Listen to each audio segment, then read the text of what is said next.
ನೋಡಿ ಫ್ರೆಂಡ್ಸ್, ಬಿಸಿಬೇಳೆ ಬಾತ್ ಪುಡಿ ಮನೆಯಲ್ಲೇ ರೆಡಿ ಮಾಡ್ಕೊತೀವಿ. ಇದಕ್ಕೆ ನಾನು ಧನಿಯಾ, 1 ಕಪ್ ಧನಿಯಾ ಮತ್ತು ಒಂದು ಕಪ್ಪಿಗೆ ಫುಲ್ ಎಲ್ಲ ಮಿಕ್ಸ್ ಕಾಳು ಅಂದರೆ ತೊಗರಿಬೇಳೆ ಮತ್ತು ಕಡಲೆಬೇಳೆ, ಉದ್ದಿನಬೇಳೆ, ಒಂದೆರಡು ಚೆನ್ನಾಗಿರಲಿ ಅಂತ ಹೆಸ್ರು ಕಾಳು ಹಾಕಿದ್ದೀನಿ.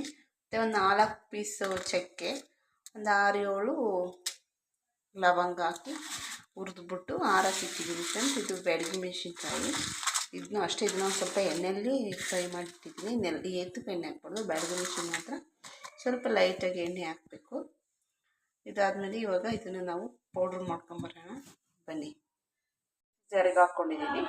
ಈಗ ಅದನ್ನೆಲ್ಲ ಸಣ್ಣಗೆ ತರಿಯಾಗಿ ರುಬ್ಬೋಣ ಬನ್ನಿ. ನೋಡಿ ಫ್ರೆಂಡ್ಸ್, ಬಿಸಿಬೇಳೆ ಬಾತ್ ಎಷ್ಟು ಚೆನ್ನಾಗಿ ಕಲರ್ಫುಲ್ ಆಗಿ ಬಂದಿದೆ ಅಂತ. ಅಷ್ಟು ಕಲರಾಗಿ ಬಂದಿದೆ ನೋಡಿ.